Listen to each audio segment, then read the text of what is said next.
आप देख रहे हैं GM authentic reaction YouTube channel. आपको हमारे इस चैनल पर दिल की अता ग्रह से वेलकम। अगर आप देखना चाहते हैं इस तरह की रिएक्शन वीडियो तो भाई आपसे रिक्वेस्ट है आप हमारा चैनल ज्यादा से ज्यादा सब्सक्राइब लाइक शेयर करें। इससे हमें बूस्ट मिलता है, हमारे पंपिंग तेज होती है दिल की और हम एनर्जेटिकली आपके लिए वीडियो लेकर आते हैं और मजेदार रिएक्शन करने की कोशिश करते हैं। तो चलते हैं वीडियो। मेजर साहब की वीडियो है Pakistan Khalistan conspiracy against India. देखते हैं सबसे पहले कि मतलब खालिस्तान की बैक पाकिस्तान कर रहा है, इसके रिलेटेड को देखते हैं वीडियो, फिर देते हैं अपना रिएक्शन।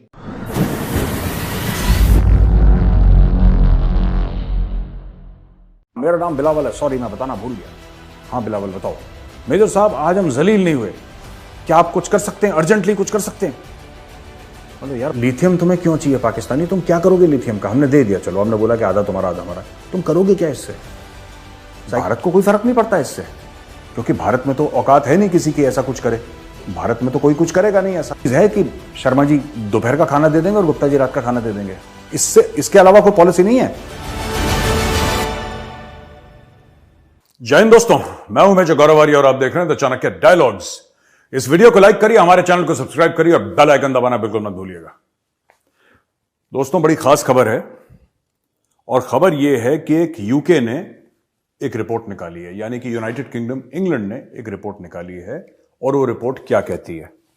वो रिपोर्ट यह कहती है कि The review into the government's counter-terrorism early intervention prevent strategy published this week warned that rhetoric from Pakistan is impacting UK Muslim communities when it comes to inflaming anti-India sentiment, particularly around the subject of Kashmir.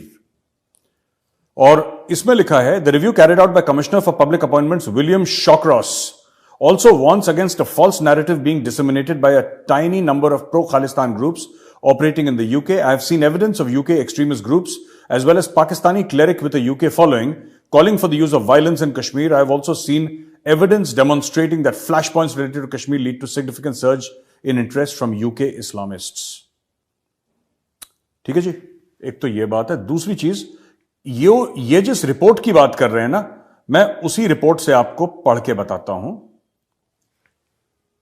इस report का, और ये report आपके screen पे है, page 148 और point है 6298. It is common for narratives around blasphemy in the UK to have a connection back to the hardline Pakistani clerics or the Khatm-e-Nabuwat movement, which has a well-established presence in Pakistan.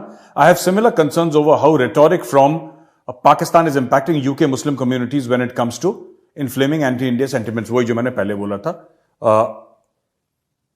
और फिर ये जो extremist groups के बारे में बात करते हैं, पाकिस्तानी क्लेरिक, ये सब पॉइंट 6.299 है। ये रिपोर्ट हम आपके स्क्रीन पे हम आपको दिखा रहे हैं। अच्छा दोस्तों, मैं इस पे ना आपको दो तीन बातें बताना चाहता हूं। ये है क्या ये मामला? ये जो पूरा फंडा है ना, व्हाट इज दिस? देखिए, ये इस तरीके से है कि पाकिस्तानी भी विदेश जाते हैं, भारतीय भी विदेश जाते हैं, चाइनीज भी विदेश जाते हैं, अमेरिकन भी विदेश जाते हैं और सब लोग दूसरी कंट्रीज में सेटल होते हैं। ये ग्लोबलाइज्ड वर्ल्ड है। World is a global village जिसको कहा जाता है, राइट? और सबके कोई ना कोई दूर दराज के रिश्तेदार होंगे जो विदेश में सेटल होंगे, और बाहर जाना या बाहर से इधर आना कोई बुरी बात नहीं है, अच्छी बात है। जाइए, जहां पे आपको खुशी मिलती है वहां पे आप सेटल करिए। प्रॉब्लम यह है कि खासतौर से पाकिस्तानियों में क्या परेशानी है कि ये पाकिस्तान छोड़ देते हैं क्योंकि पाकिस्तान से डिप्रेस हैं ये, राइट? ये पाकिस्तान से डिप्रेस्ड हैं, इसलिए पाकिस्तान छोड़ते हैं। और जैसे ये यूके पहुंचते हैं, जैसे ये कनाडा पहुंचते हैं, जैसे अमेरिका पहुंचते हैं, जैसे ऑस्ट्रेलिया न्यूजीलैंड पहुंचते हैं, ये दोबारा एक पाकिस्तान बनाने की वहां पे कोशिश करते हैं। और मुझे ये बात कभी समझ में नहीं आती, अगर आप पाकिस्तान से दुखी हैं, अगर आप पाकिस्तान से परेशान होकर पाकिस्तान को छोड़ रहे हैं, तो इंग्लैंड के अंदर दूसरा पाकिस्तान क्यों बना रहे हो यार? मतलब this defies all logic, right? तो ये जो रिपोर्ट है वो ये मैं 2017 में गया था यूके। 2017 में यूके गया था। मुझे जो यूके की पार्लियामेंट है वहां पे मुझे वहां से इनविटेशन आया था। फिर मैंने हाउस ऑफ कॉमन्स में एक स्पीच भी दी थी कश्मीर के मामले में। और वहां से आने के बाद मैंने एक आर्टिकल लिखा था, और ये आर्टिकल ये देखिए, it is called the caliph of London. ये पब्लिश हुआ था वहां पे एक न्यूज़पेपर में, और द कैलिफ ऑफ लंदन। और ये उस वक्त मैंने ये बताया था, ये जो अभी रिपोर्ट है ना, ये तो अब आई है 2023 में, मैंने यही बात करी थी 2017 में। आप ये रिपोर्ट देखिए और इसकी डेट देखिए आप। जब मैंने बोला था कि ये रेडिकल इस्लामिज्म इतनी ज्यादा घुस गई है इंग्लैंड के अंदर, ये इंग्लैंड को प्रॉब्लम देगी बाद में, ये काबू आने वाले लोग नहीं है। उसमें से अंजुम चौधरी करके एक आई थिंक ऐसी कुछ नाम है उसका, क्लेरिक है बिल्कुल दिमाग से पैदल, वो एक्चुअली कह रहा है कि जो बकिंगम पैलेस है ना उसको मॉस्क बना दो, उसको मस्जिद बना दो, जहां पे वहां पे किंग चार्ल्स रहता है, पहले वहां पे कई साल क्वीन एलिजाबेथ रही वहां पे, बकिंगम पैलेस जो उनकी आइकॉनिक बिल्डिंग है, वहां पे राजे महाराजे उनके वहीं पे रहते हैं। ही सेड उसको मस्जिद बना दो यार, क्वीन को बोलो कलमा पढ़े वो मुसलमान बन जाए। ये ऐसे ऐसे लोग हैं, ठीक है। और मैं आपको बताता हूं ये होता किस तरीके से है। इल्हान उमर नहीं थी जिसके बारे में हमने पहले डिस्कस करा था, इल्हान उमर आपने देखा होगा मेरे पुराने वीडियोस में, जो एक बार इमरान खान से भी मिलने गई थी, जिसने अपने खुद के भाई से शादी कर ली थी अमेरिका का सिटीजनशिप बनने, वो कांग्रेस वुमन बन गई जिसको अभी रिपब्लिकन्स ने लात मार के निकाला, देश से नहीं उस प्लेटफॉर्म से निकाल दिया। इल्हान उमर सोमालिया से गई है, वो सोमालिया की है, और सोमालिया से परेशान होके, सोमालिया से थक के, सोमालिया से बिल्कुल टूट के हार के वो पहुंचती है अमेरिका, और सबसे पहला काम क्या करती है अमेरिका में जाके, एक और सोमालिया बनाने की कोशिश करती है। ये लॉजिक आपको समझ में आता है? मुझे तो ये बात समझ में नहीं आती कि जहां से तुम भाग कर आए हो वही माहौल यहां पे क्यों क्रिएट कर रहे हो, उनको वही चाहिए। तो इल्हान उमर जो है, ऐसे ही लोग पाकिस्तानी बहुत ज्यादा हैं, ये रेडिकल इस्लामिस्ट हैं, ठीक है, जो आम लोगों को भड़काते हैं। आपने देखा होगा मंदिर तोड़ दिए, मैं यूके की बात कर रहा हूं, ठीक है ना, I am talking about UK. वो मंदिर में से वो झंडा, जो भगवा झंडा है उसको निकाल दिया, ये करा वो करा। तो ये सब बहुत काम करते हैं ये लोग। भारत को कोई फर्क नहीं पड़ता इससे, क्योंकि भारत में तो औकात है नहीं किसी की ऐसा कुछ करे, भारत में तो कोई कुछ करेगा नहीं ऐसा, तो ये बाहर करते हैं। तो मैं जो यूके वाले हैं ना जो सुन रहे हैं ये, और यूके वाले काफी इंडियंस भी हैं वहां पे, तो जितने भी इंडियंस हैं हमारे, हिंदू मुसलमान सिख ईसाई जो भी हैं, किसी भी धर्म, किसी की जाति, किसी की रंग के, किसी भी स्टेट के हों, मैं आपको एक बात कहना चाहता हूं इंडियन से, खासतौर से जो यूके में रहते हैं, जो यूएस में रहते हैं, कनाडा में रहते हैं, ऑस्ट्रेलिया, न्यूजीलैंड, अफ्रीका, आप लोग कहीं पे भी रहते हैं ना, मैं आपको एक बात बोलना चाहता हूं, ये जो पाकिस्तान और कुछ ऐसे एक दो मुल्कों से जो नासूर एक्सपोर्ट हो रहा है ना बाहर, जो इस तरीके की गलीज हरकतें करते हैं, यू शुड रेज अवेयरनेस। आपको अवेयरनेस रेज करनी पड़ेगी अपनी सोसाइटीज में। जो आपके वो हैं, जो आपके कांग्रेस वुमेन है या कांग्रेसमैन है वहां पे, जो भी आपका लोकल है, या यहां पे आपके इंग्लैंड में देखिए आपका जो मेंबर ऑफ पार्लियामेंट है, आपको उसके सामने ये बात रखनी पड़ेगी कि ये हमारी सोसाइटीज में हो रहा है, ये जहर फैल रहा है। क्योंकि वो चाहते क्या है मैं आपको बता दूं, इस्लामिस्ट। ये बात जब मैंने लिखी थी ना, लोगों ने बोला कि मेजर तुम तो कम्युनल हो, और ऐसे कमेंट्स की, he is a highly communal person और he is highly this thing, फलाना ढिमका, और वही अब एक अंग्रेज कह रहा है तो सब चुप है। और ठीक है, माना कि मेजर की चमड़ी गोरी नहीं है यार, भूरी भूरी थोड़ी सी डार्क भूरी ही है, लेकिन झूठ तोड़ना बोल रहे हैं हम भी तो सच्ची बोल रहे हैं। कैलिफ ऑफ लंदन वो आर्टिकल पढ़िएगा, और मैंने उसमें बताया है कि किस तरीके से रेडिकल इस्लामिस्ट ने बिल्कुल वहां पे कब्जा करना, ऐसी ऐसी जगह हैं, और ये मैंने लिखा है, मैंने 2017 में ये बात लिखी थी, आज से 5 साल पहले। ऐसी ऐसी जगह है दोस्तों जहां पे कि नॉन मुस्लिम को घुसने नहीं देते रेडिकल इस्लामिस्ट, और इनसे जो आम मुसलमान है वहां पे वो भी परेशान है। वो आए हैं अपने बच्चों का फ्यूचर देखने के चक्कर में, ये वहां पे खड़े हो जाते हैं सड़क पे कि तुम्हारी लड़की ने हिजाब क्यों नहीं पहना, इसने नमाज क्यों नहीं पढ़ा, इस लड़के ने टोपी क्यों नहीं पहनी, ये क्लीन शेव क्यों है, लड़कियां अकेले क्यों जा रही हैं। ये काम करते हैं इंग्लैंड में जाके, और इंग्लैंड की पुलिस इनका कुछ नहीं कर पाती। व्हाइट गिल्ट क्या है? व्हाइट गिल्ट का इसमें बहुत बड़ा एक रोल है कि जो गोरा आदमी है ना, उसने बहुत बुरा करा, कॉलोनियलिज्म करी, ये मारकाट करी, अब उसको बुरा लग रहा है, कहता है यार इनको जो करना करना, तो मैंने बहुत बुरा कर लिया, अब मैं कुछ नहीं करूंगा, वो साधु बनने की कोशिश में। उस व्हाइट गिल्ट के चक्कर में बाकी लोग ठोके जा रहे हैं, राइट। मैं फिर कह रहा हूं, भारत को कोई फर्क नहीं पड़ रहा, तुम्हें जो करना है करो, दूसरे मुल्क में आग लगा रहे हो ना लगाओ। ओ भाई, खालिस्तानी भी जो रेफरेंडम कर रहे हैं भारत के अंदर थोड़ा ना कर रहे हैं, तुम्हारी औकात है तुम कर लो यहां पे। ओ भाई, जो तुम कह रहे हो 60,000 65,000 लोग आए थे खालिस्तान बनाने के लिए, और खालिस्तान बनेगा, ये बनेगा, वो बनेगा, जो टोपी ड्रामा तुम लोग करते हो, तुम भारत में आके कर लो एक बार रेफरेंडम, तुम कर लो। मेजर एक वीडियो बना के हाथ जोड़ के तुमसे माफी मांग लेगा, I will apologize to all the Khalistanis. लेकिन तुम्हारा दम नहीं है, तुमने करना है कनाडा में। क्यों? क्योंकि फ्रीडम ऑफ स्पीच वहां का कॉन्स्टिट्यूशन देता है। तुम उसी थाली में खाकर, ये रेडिकल इस्लामिस्ट और खालिस्तानी उसी थाली में खाते हैं, उन्हीं के साथ गद्दारी करते हैं। जिस मुल्क का इनके पास पासपोर्ट है, उसी मुल्क के साथ। अरे, इंग्लैंड का एक कल्चर है, उस कल्चर को क्यों नहीं अपनाते जब उस मुल्क में गए हो तो? If you have gone to that country, embrace that culture. You should become English man and English women in the sense that आपकी जो रिलीजियस आइडेंटिटी है वो आप रखिए, जरूर रखिए। आप मंदिरों में जाइए, मस्जिदों में जाइए, गुरुद्वारों में जाइए, गिरजाघरों में जाइए, क्यों नहीं, जाना चाहिए आपको। लेकिन रिलीजन अलग चीज है, कल्चर अलग चीज है। आप अपना कल्चर, एक कल्चर को छोड़ के जिससे आप परेशान हैं, ठीक है, आप वहां पे पहुंचते हैं। और यही मैं बता रहा हूं, ये टॉप बॉडीज में घुस चुके हैं। जैसे हाउस ऑफ लॉर्ड्स में एक था जिसकी मेरे साथ बहस हो गई थी, मैंने पहले भी एक एग्जाम्पल दिया था। क्या नाम था उसका, लॉर्ड नजीर अहमद। लॉर्ड नजीर अहमद की मेरी बहुत तगड़ी एक बहस हो गई थी, और यह हुई थी किंग्स कॉलेज लंदन में। और उस बहस में ये लॉर्ड नजीर पाकिस्तानी डिसेंट का है, लेकिन लॉर्ड इसलिए लिखता है क्योंकि वहां पे अपर हाउस का है, जो हाउस ऑफ लॉर्ड्स का ये मेंबर है और पियर है। इसको पियरेज से निकाला वहां से, क्योंकि इसके ऊपर सेक्सुअल एक्सप्लॉयटेशन और डोमेस्टिक वायलेंस के इसके ऊपर केसेस थे। इसने अंडर एज बच्चों के साथ गलत करा है। ये हैं पाकिस्तान के जो टॉप ब्रांड एम्बेसडर्स हैं वहां पे, जो जाते हैं और ये गलत काम करते हैं। ग्रूमिंग गैंग्स क्या होते हैं, जरा ये आप इन्वेस्टिगेट तो करिए। व्हाट आर ग्रूमिंग गैंग्स, पता लगाइए कि ग्रूमिंग गैंग्स क्या होते हैं। व्हाट आर ग्रूमिंग गैंग्स, जो यूके में बड़े फेमस हैं। और दिस इज प्रॉपर डॉक्यूमेंटेड। और मैं खालिस्तानियों से कहता हूं, मैं तुम्हें खालिस्तानी कहूंगा, तुम हिंदुस्तानी कहलाने के लायक नहीं हो। खालिस्तानियों, अगर थोड़ी सी भी शर्म है, और ग्रूमिंग गैंग्स के बारे में सुना है ना, अगर थोड़ी सी शर्म है तो फिर तुम्हें क्या करना है तुम्हें पता है, ठीक है। बाजवा साहब ने एक बयान ऐसा दे दिया जिससे कि पाकिस्तानी जो पॉलिटिकल सर्कल्स हैं उसमें भूकंप आ गया। बाजवा ने यह बोल दिया साहब कि इमरान खान मुल्क के लिए बहुत खतरनाक था, और कमर जावेद बाजवा ने बोला है कि अगर इमरान खान और उसकी सरकार रहती तो पाकिस्तान नहीं रहता।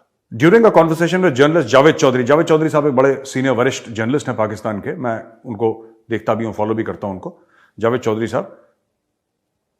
Bajwa claimed that in a cabinet meeting, the then Prime Minister Khan used a vulgar word in the Punjabi language to describe Mohammed bin Salman, the Saudi Crown Prince. एक कैबिनेट मीटिंग में गाली देते हुए इमरान खान ने एक भद्दी गाली दी, एक गंदी गाली दी। किसको दी? ये मोहम्मद बिन सलमान को, जो कि क्राउन प्रिंस है सऊदी अरेबिया के। At that time, Prime Minister Imran Khan, when he was Prime Minister in a cabinet meeting, abused in the filthiest language possible Crown Prince Mohammed bin Salman of Saudi Arabia.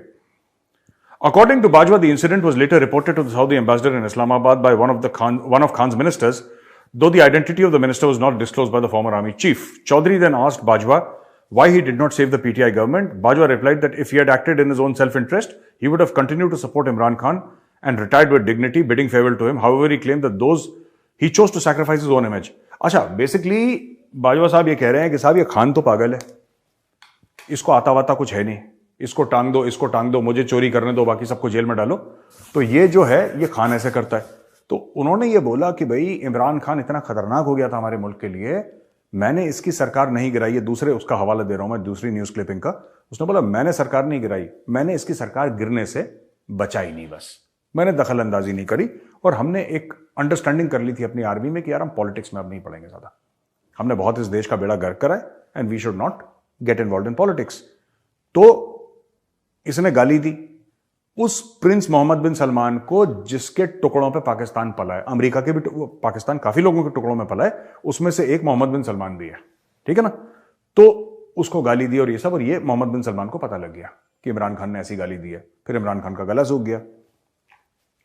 तो ये पाकिस्तान में हो रहा है। अब पूरी तरीके से जनरल कमर जावेद बाजवा सियासत में कूद गए। और ये जावेद चौधरी को आई थिंक तीसरा या चौथा इंटरव्यू है जो दे रहे हैं वो, ऐसी बात नहीं है। He keeps on giving interviews to Javed Chaudhary, वो देते रहते हैं इंटरव्यू ऐसे। तो जनरल बाजवा ने अब बात करनी शुरू करी है। अच्छा जी, पाकिस्तान से आपको पता ही होगा कि आईएमएफ ने मुंह मोड़ लिया। 10 दिन से ज्यादा हो गए हैं और पाकिस्तान को आईएमएफ ने कोई राहत नहीं दी, बस बातचीत चल रही है। और पाकिस्तान का जो फॉरेन रिजर्व है वो करीब 1.5 बिलियन के आसपास है अभी। मैं बता रहा हूं आपको, 1.5 बिलियन से ज्यादा नहीं है इनका। कल हमने बोला था 3 से कम है, लेकिन हमने ये भी आपको बात बताई थी 8-10 दिन पहले का बताते हैं, ये लेटेस्ट नहीं बताते। इनका 1.5 बिलियन से ज्यादा का नहीं है पाकिस्तान का, जब इनकी लेटेस्ट रिपोर्ट्स आएंगी आपको पता लग जाएगा। आज की डेट नोट करिएगा कि मेजर ने बोला था इनकी 1.5 बिलियन से ज्यादा नहीं है, इनके बहुत बुरे हाल है पाकिस्तान के, इनके लाले पड़ रहे हैं। और मैं बता रहा हूं अगर नहीं हुआ IMF का मामला, पाकिस्तान डिफॉल्ट तो करेगा, डिफॉल्ट कर चुका है वैसे, वो ये मांगे तांगे के पैसे खुद के तो है नहीं, लेकिन डिफॉल्ट करने के बाद पाकिस्तान में इतना बुरा टाइम आने वाला है कि जिसको कहते हैं ना कि इनके फरिश्ते नहीं सोच सकते। और ये खुद की इनकी फॉल्ट है, खुद की इनकी प्रॉब्लम है जो ये अपने ऊपर इतना बुरा वक्त लेकर आए। तो पाकिस्तान ने ये मिफ्ता इस्माइल हैं जो पहले, इसके पहले ना, ये इशाकदर के पहले जो हुआ करते थे फाइनेंस मिनिस्टर पाकिस्तान के, मिफ्ता इस्माइल साहब ये कह रहे हैं कि पाकिस्तान को अगर ये प्रोग्राम मिल जाता है IMF का, जो कि मिलेगा, इसके इमीडिएटली बाद उनको दूसरे प्रोग्राम में जाना पड़ेगा क्योंकि इसके पास है ही नहीं पैसे। भाई पाकिस्तान ये कह रहा है कि अगर बगल वाले, पाकिस्तान बेसिकली क्या है, कह रहा है कि यार इधर शर्मा जी रहते हैं, इधर गुप्ता जी रहते हैं, ठीक है, दोपहर का खाना शर्मा जी दे देंगे और रात का खाना गुप्ता जी दे देंगे, अपना काम बन जाएगा, ठीक है, और नाश्ता थोड़ा बहुत ब्रेड चाय के पैसे हमारे पास, जो चिल्लड़ विल्लड़ है वो तो है। अब इशू ये हो गया, ठीक है, कि शर्मा जी परेशान हो गए। शर्मा जी ने बोला यार 1 दिन 2 दिन 3 दिन 4 दिन ठीक है, तुम तो डेली डेली आ जाते हो, राइट। गुप्ता जी के घर की घंटी दबाई, पता लगा गुप्ता जी घर में ताला लगा, गुप्ता जी है नहीं। अब ये कह रहे हैं क्या क्यों, इन्होंने अपना इंतजाम नहीं करा, इन्होंने डिपेंड करा था कि दाएं और बाएं से हम लेते रहेंगे और खाते रहेंगे। गुप्ता जी अपने परिवार को लेकर चले गए छुट्टी, कुल्लू मनाली, और शर्मा जी ने बोल दिया कि यार मैं तो परेशान हूं तुमसे, भागो यहां से। हो गया, कहानी खत्म हो गई पाकिस्तान की। यही पाकिस्तान के साथ हो रहा है। मिफ्ता इस्माइल यही बार बार कह रहा है, और ये जब था पावर में तब भी यही बात कहता था ये आदमी, आज भी यही बात कह रहा है। ये कह रहा है भाई तुम्हें अगर ये मिल भी जाता है IMF, इमीडिएटली तुम्हें दोबारा लेना पड़ेगा क्योंकि तुम्हारे पास कोई पॉलिसी नहीं है कि आगे चल के मुल्क कैसे चलाना है।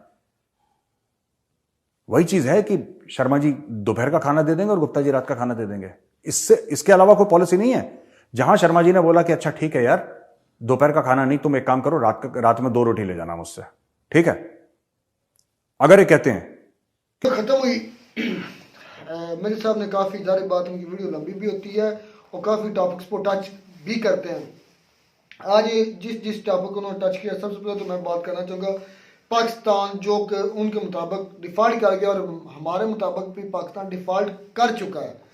सिर्फ और सिर्फ ऐलान होना ऑफिशियली बाकी है, बाकी पाकिस्तान के पास पैसे बिल्कुल भी नहीं है। पाकिस्तान के पास इस वक्त जो हालात हो रहे हैं पंप्स पर, आपके अपने मुसद्दिक मलिक जो आपके वजीर हैं वो कह रहे हैं कि पाकिस्तान के पास सिर्फ 15 से 20 या 28 दिन का पेट्रोल और डीजल वगैरह के ज़खायर मौजूद है पाकिस्तान के पास। बाकी उसको वापस दोबारा पैसे लेने, डीजल लेने के पाकिस्तान के पास पैसे हैं ही नहीं। और ये जो अपनी सियासत बचाने के लिए ये जो खेल खेल रहे हैं ना, इनके ज़हन में ये था कि IMF हमें पैसे दे देगा, हम पाकिस्तान को डिक्लेयर ना करें जो डिफ़ॉल्ट है, तो डिफ़ॉल्ट डिक्लेयर कर दें तो उसका पाकिस्तान को भी फ़ायदा होगा, नुकसान तो होगा ही होगा, फ़ायदा भी होगा। फ़ायदा ये होगा कि आप ने जो पैसे देने हैं दूसरे कंट्रीज़ को वो थोड़ा डिले हो जाएंगे, या IMF आपको कर्जा ज़्यादा दे देगा, जिस तरह बांग्लादेश को मिला, श्रीलंका को मिल गया। लेकिन पाकिस्तान है कि वो कहता है कि हम डिफ़ॉल्ट किए। फार भाई जब डिफ़ॉल्ट होगा, मेजर साहब ये भी बात कर रहे हैं कि जो महंगाई का और महंगाई आएगी ना, उसकी आप चीखें निकाल देगी कि आप वो नहीं कर बात है। तो जो गरीब आदमी तो वो उसके पास तो पैसे कुछ नहीं, पहले कुछ नहीं, वो गरीब आदमी क्या करेगा? डिफॉल्ट होने का बहुत नुकसान है। फायदा तो मुझे गरीब आदमी खुदकुशी करेगा या फिर डकैती करेगा। डकैती होगी ना, कोई पाकिस्तान के पास कुछ चीज होगी तो डकैती करेगा। वो इस डाकी लगाकर या बहर की कंट्री में जाएगा, ऐसी कोई सीन करेगा कि वो, या फिर मेरे ख्याल में खुदकशी करेगा। अच्छा, इन्होंने बात की ऋषि सुनक मतलब मुसलमानों की, मतलब मुसलमान यूके में कॉलोनी बनाना चाहते हैं। अच्छा, आप इसके बारे में क्या कहते हैं? क्या वो इस बारे में कहते हैं? मेजर साहब पर आप क्या? मेजर साहब तो हमेशा बहुत ना अजीब सी बातें करते हैं। अच्छा, बैठे ना इंडियन आर्मी वहाँ पर इतनी अच्छी पोस्ट पर जाता है, क्या उनका नाम है? ऋषि सुनक का क्या? ऋषि सुनक का वज़ीर आज़म बना। अच्छा, इस पर हमने तो कोई एतराज नहीं किया। इन्होंने अपने मुल्क में भंगड़े डाले, पता नहीं क्या कुछ किया। अगर हमारे लोग वहाँ अपने प्रोटेक्ट के लिए, अपनी हिफाजत के लिए वहाँ कोई ऐसी तकरीब करते हैं या ऐसा काम करते हैं, तो इनको क्या जलन होती है उनसे? मैंने ये जवाब देना। वो मेजर साहब ये असद भाई बात कर रहे थे इधर, जो मेरी तो बात सुने, मैं आप समझने में उसको गलत हुई है कि वो बोलते ये हैं कि जो हमारे इधर कानून होता है ना इस्लामी तौर पर, कि अपनी बच्ची को वो बाहर की तरह निकलने नहीं देते, या इस्लाम के तरीके से कि वो मूछे क्यों मना रहे हैं, गुद्दारी रखे, तो ये बात कर रहे हैं कि उधर भी यही बातें करते हैं। मेरी बात सुने, वो तो पंजाब भी कानून ने उन्हें इख्तियार दिया हुआ है कि आप जैसा मर्जी रहें। वो तो अपने ही लोगों को कहते हैं ना, कौन सा गैर मुल्कियों को या गोरों को कहते हैं कि आप नकाब क्यों करती हैं, ये ऐसा क्यों करती हैं, ये वो कुछ करती हैं। तो बच्चा उसका ऐसा ना करे, उसको कोई मेरे ख्याल नहीं में कर इंडिया सकता। से भी मुसलमान इंडिया गए से मुसलमान आते हैं, पूरी दुनिया से वहां पर होते हैं, लाजमी तो नहीं है कि वो तो सिर्फ कहते ही मुसलमानों को, और भी तो किसी को तो नहीं ना कहते। अच्छा बात ये खालिस्तान की, आपको पता है? नहीं, आप समझ नहीं सके। उन्होंने ये बोला है कि पाकिस्तान के अलावा 2-3 मुल्क है, वो सारे उधर अपने ही जो इधर होता है इन मुल्कों में होता है, चाहे वो अफगानिस्तान हो, चाहे पाकिस्तान हो, या और कोई ईरान या अच्छा, चाहे इनको ये तो एजेंडा उठाने की जरूरत नहीं है ना कि वो वहां पर क्या करते हैं। वो इनके लोगों के साथ, इंडिया हिंदुओं के साथ तो नहीं ना करते, वो अपने मुसलमानों को ही कहते हैं ना। बात तो सही भाई इतनी बात ये है कि इस मेजर रूल से क्या लें, तो वो मुसलमान है, वो जो मर्जी करे, इसको भी क्या लेन देन है? अच्छा, अब मैं आ जाता हूँ मेजर साहब की बात पर, क्योंकि इनकी औकात नहीं है कि इंडिया में कुछ ऐसा कर सके। तहरीक खालिस्तान पर आ जाते हैं मेरे भाई। तहरीक खालिस्तान का पहली बात तो मेजर साहब को मुझसे ज्यादा पता होगा, नो वो ना बताए तो मैं बताता हूँ। असद भाई आप कुछ गलत बोले जा रहे हैं कि जो तरीके पाकिस्तान कुछ नहीं कर सकता। आप ये बोल सकते हैं कुछ नहीं कर सकता, क्या खालिस्तान का पाकिस्तान का हाथ है? मैं आपको बताता हूँ सर, आपको बताता हूँ। खालिस्तान आपके जो बोल है ना वो बड़े खतरनाक है। पाकिस्तान कुछ नहीं कर सर सकता। आपको बताता हूँ कि इस तारीख की हिस्ट्री क्या है। ये तारीख चली थी सिखों की। सिखों ने कहा था कि हम अपनी तादाद में, अपनी अक्सरियत में जिन इलाकों में हैं, हम अपना नया मुल्क बनाएंगे खालिस्तान। अच्छा, उसमें वजह क्या थी कि सिखों के साथ उस दौर में बहुत ज्यादतियाँ होती थी, चाहे वो कोई भी हो, इंडिया में रहने वाला कोई शख्स हो, इंडिया का हिंदू हो, जो भी हो। वो कहते थे कि हम सारे सिख जो है ना पूरे इंडिया में जहाँ भी आए इकट्ठे होंगे, एक इलाका बनाएंगे। जैसे मुसलमानों ने कहा कि हम जिस इलाके में अक्सरियत से हैं वहाँ हम अपना मुल्क बनाएंगे। तो मेरे भाई इन्होंने पता क्या काम किया, जब वो तहरीक ने जोर पकड़ा ना, तो इन लोगों ने उन लोगों को मारना शुरू कर दिया, कानूनी तौर पर एक आइन बनाकर कि ये लोग जो इस तहरीक में हिस्सा लेंगे ये बनेंगे दहशतगर्द, ये हैं आतंकवादी, इनका मुल्क से कोई लेना देना नहीं। मजहब तो अगर ये तहरीक इसका कोई नामो निशान होता तो इंडिया में होता। दूसरा बुरे मुल्क में इंडिया की बात मैं कर रहा हूँ, बुरे ममालिक की तो मैं अब बाद में आप उधर तो कोई ऐसी तरीक है ही नहीं। मैं आपको सर मैं आपको हवाला दे रहा हूँ इंडिया का, बाद में आता हूँ बाहर, इंडिया का हवाला देता हूँ। अच्छा, उस तहरीक को उन्होंने कैसे खत्म किया? जब ये इस तरीके से भी खत्म ना कर सके, चंद लोग थे जिन्होंने तहरीक शुरू की, जब ये अमल हुआ उनके लोग मरने शुरू हुए, तो सारे सिख बिरादरी इकट्ठी हो गई, सब ने ये तहरीक में हिस्सा लिया। अच्छा, उसको सपोर्ट किया था हमारे पाकिस्तान ने। हिस्सा कहाँ लिया? पाकिस्तान इंडिया में ला, इंडिया में मेरे भाई, इंडिया में, पंजाब में। सारी तारीख जो है वो तो कनाडा में होती है, ऑस्ट्रेलिया में। यार मैं उधर बाद में आऊंगा, पहले मैं आपको पहले की यार इसका एक और भी सबूत है भाई साहब। मौजूदा वक्त में जो सनी देओल है वो मेरे ख्याल में पाकिस्तान के खिलाफ बहुत ज़्यादा उनकी फिल्में भी आई हैं, फिल्में के हट कर भी वो पाकिस्तान के खिलाफ बयानबाजी करते रहते हैं। अगर वो उन्होंने अपना देश बनाना होता तो वो भी इस मूवमेंट का हिस्सा बन जाते, इस तहरीक का हिस्सा बन जाते। पता नहीं है, ये तहरीक काफी देर चली और पुरानी है। अच्छा, अब इनकी आगे क्या चाल चली? इन लोगों ने, जो लोग सिख लोग तहरीक पे निकले थे ना मेरे भाई, इन लोगों ने सिखों की जगह, मतलब जैसे उनका हुलिया होता है, अपने लोग भेजे इनके इलाकों में और इनकी माँ बेटियों बहनों की इज्जतें लूटी, सरों पर पगड़ियां बांधकर, जिसकी वजह से उस तहरीक के लोगों पर लोगों ने, खुद के अपने लोगों ने शक किया और कुछ लोग मारे गए। जो लोग बचे, जिन लोगों ने इस तहरीक को जारी रखा, उनमें से काफी पकड़े और जो बच गए उन्हें इस तरह बदनाम किया। और उस वक्त में सदर नहीं, आप क्या समझते हैं, वो मेरी बात सुने, क्या समझते हैं जो ऑस्ट्रेलिया या वो बैरून मुल्क में ये तहरीक का रेफरेंडम किया जा रहा है, क्या इधर वो रेफरेंडम क्यों नहीं हुआ, या इधर उनको हकूक पूरा मिल रहे? आप इस पर क्या कहना चाह रहे हैं? सर, वो एक आज़ाद मुल्क है, जिस जहाँ बाहर ये बैठे हैं ना, वो हर बंदे को अपनी बात करने की आज़ादी, फ्रीडम है मेरे भाई। इंडिया में सिर्फ नाम की है, लेकिन ऐसा है कुछ नहीं। मैंने तो मेरी बात सुने, मैंने ये बात क्यों दोहराई है कि ये इंडिया में हुआ क्या था। इंडिया में इस तहरीक को दबाने के लिए सामने लाया गया सदर मनमोहन सिंह को, आप याद होगा, उस बंदे के हाथों से इन्होंने हजारों लोग जो सिख थे ना उसे मरवाया गया। पता नहीं, हमें तो कोई ऐसी बात आपको नहीं पता। मुझे ये बताएं, कई ऐसे जवान हैं इंडियन आर्मी में, कई ऐसे चीफ जस्टिस गुजरे हुए हैं, कई ऐसे इनके बड़े बड़े मेजर जनरल कर्नल जो है, और ये अभी तक आप अपनी भाई जो खुद रोला- बोल के जिस तरह मनमोहन असद सिंह भाई का- असद भाई जो उनको रोला बराबरी पाने का वाले खूब होते हैं मिलता ना, है। जो मेरी जब तो बात आए- सुने, एक मिनट भाई, आपकी जब आए तकलीफ सदर बहुत मनमोहन लंबी सिंह, है भाई। मैंने तारीख आप लंबी है, conclude करें, इस पर conclude करता हूं। side जब पे आए लगाएं। सदर मनमोहन सिंह, उसने अपने हाथ, उन्हें जब सदर बनाया गया तो उसके पीछे यही लॉजिक था कि अगर इनका अपना बंदा होगा तो वो इस वो तरह भी वो अपने पार्टी- वो पावर से आया था, वोट उसको लेकर आया था। अपनी जो इंडिया में ये अच्छा, काम नहीं चलता।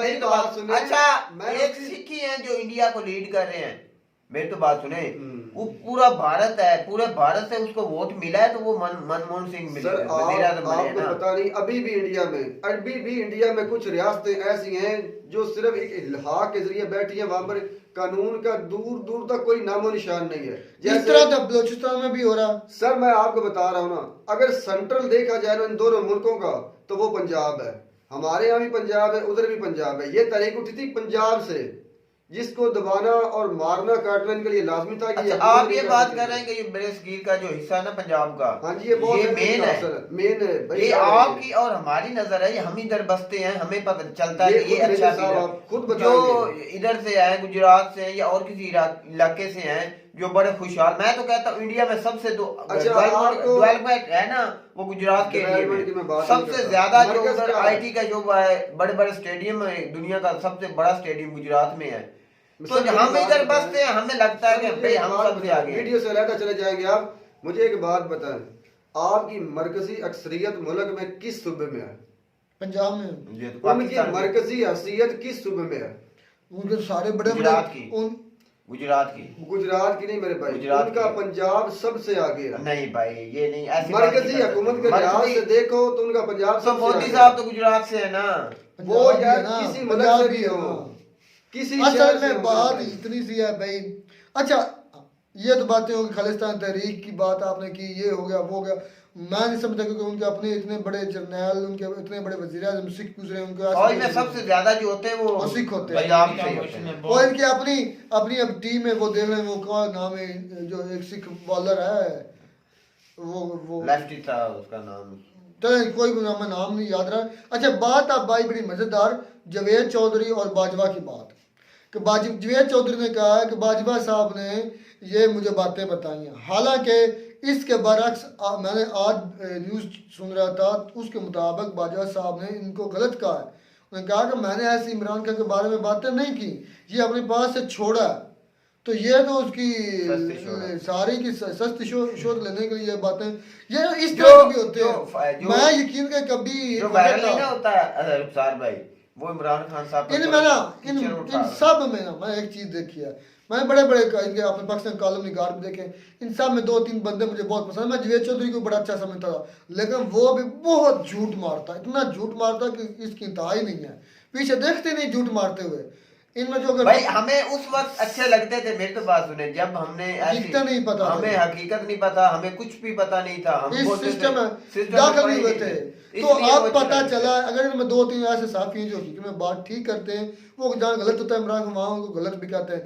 एक हारून रशीद साहब और एक दूसरे वो है वो जो आफ्ताब इकबाल साहब, वो क्रिटिसाइज भी इंतहा का करते हैं इमरान खान को, जहाँ क्रिटिसाइज करना होता है, जहाँ वो सही होते हैं स्टैंड लेते हैं उनके साथ, कहते हैं कि हाँ वो ठीक है, वो ठीक बात कर रहा है। तो ये जो है ना, जब तक हमारी साफत ठीक नहीं होगी, ये चापलूसी चलती रहेगी, मुल्क को बदनाम किया जाएगा, ये मुल्क की बदनामी में और भी इजाफा हुआ है, इससे गुरेज करना चाहिए। और बाकी जो तरीके हैं वो पाकिस्तान के बलूचिस्तान में भी उठती आई हैं, पाकिस्तान के पंजाब में भी उठती आई हैं, पाकिस्तान के सिंध में भी उठती आई हैं, अभी भी उठ रही हैं। BLA है, वो तो किसी व्हाइट गोल्ड बिलावल ने मांगा है, उन पर इतनी रुखसार कदर भाई, आ रही है, हाँ। जुल्म नहीं ना किया जाता। रुखसार भाई व्हाइट गोल्ड देते हैं। मांगा है देखते हैं बिलावल वो, ने। उनके लिए तो निकाल कर बैठे हैं यार, शर्म ही नहीं आती इनको बात करने के लिए।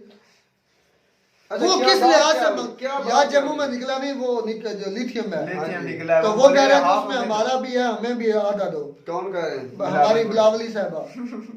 अच्छा, वो पाकिस्तान में बैठ कर कह रहे हैं कि उसमें हमारा हिस्सा हमारा नहीं हिस्सा है। जम्मू में हमें भी दो। छितर लगेंगे, ये ज़हन में रखना, उसको पौले लगेंगे अच्छे तरह के। अच्छा। यार को बयान देने पहले सोचते भी नहीं है अच्छा, क्या इसको ये सोचना चाहिए कि हमारे मुल्क की हालत क्या है, पहले हमें अपने देश को सुधारना चाहिए, अपने मुल्क को सुधारना ये मुल्क के लिए खरीद बात मुख्तर ये है भाई, ये हमारी बेइज्जती का बायस है जहाँ भी जाते हैं। ये एक तो हमारे मुल्क के नुमाइंदे ही नहीं है, पहली ये बात तो मेरी ये है। बात सुने, ये मुल्क के गलत नुमाइंदे नहीं हैं, हमारे एस्टेब्लिशमेंट के, और सारा ये किया धरी उसी का है। तो उम्मीद करते हैं आपको हमारी वीडियो अच्छी लगी होगी। वीडियो अच्छी लगी हो तो हमारे चैनल जरूर सब्सक्राइब करें। मिलते हैं नई वीडियो में नया टॉपिक के साथ, तब तक दीजिए इजाजत। अल्लाह हाफ़िज़।